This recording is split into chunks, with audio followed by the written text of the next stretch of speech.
Fables of La Fontaine. The dog which carried round his neck his master's dinner.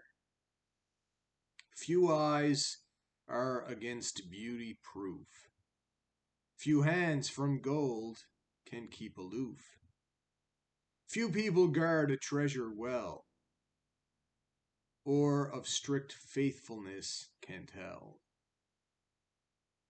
A certain dog, true, brave, and stout, carried his master's dinner out. This self-denial pressed him hard, when he had dainty food to guard. Yet long he kept it safe and sound. Well, we are tempted oft till 'tis found.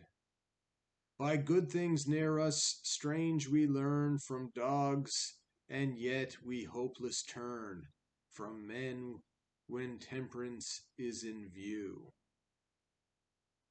One day this dog, so staunch and true, a mastiff met who wished to seize the dinner, not so, if you please.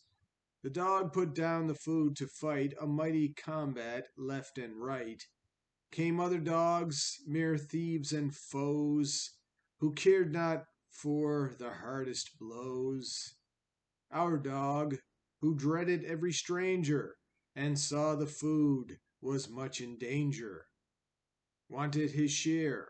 Come, gentlemen, this rabbit does for me. Now, then, you take the rest. So he leaped on it, and then the others fell upon it. He snapped the best, and then they flew, and shared the plunder, the whole crew.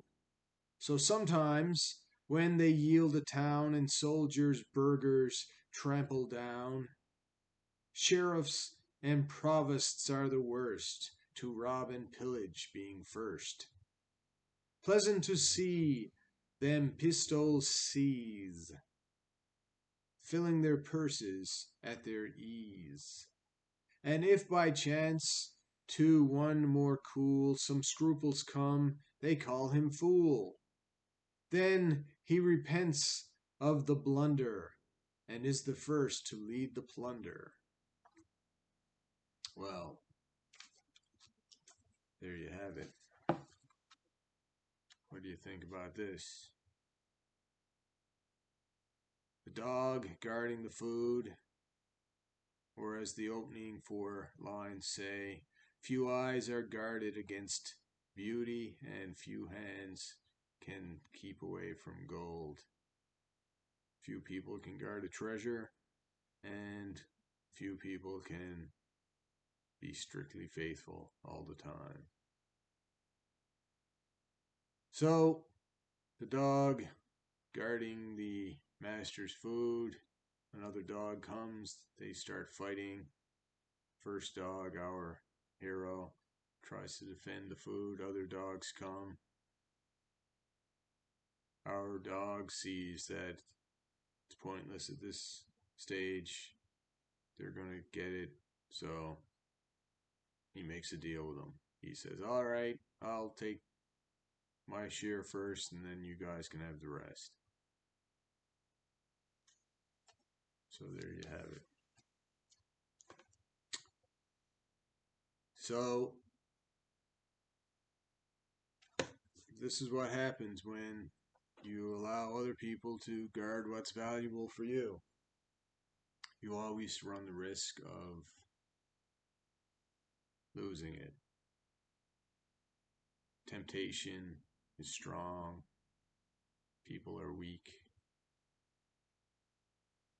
Sometimes you put your faith in people who you shouldn't. Trusting the wrong person. Promises often broken. So it's probably best if you have something truly valuable to keep it to yourself and defend it yourself, rather than have someone guard it for you. Anyway, if you have anything you'd like to add down below, any questions, any comments, till next time, goodbye.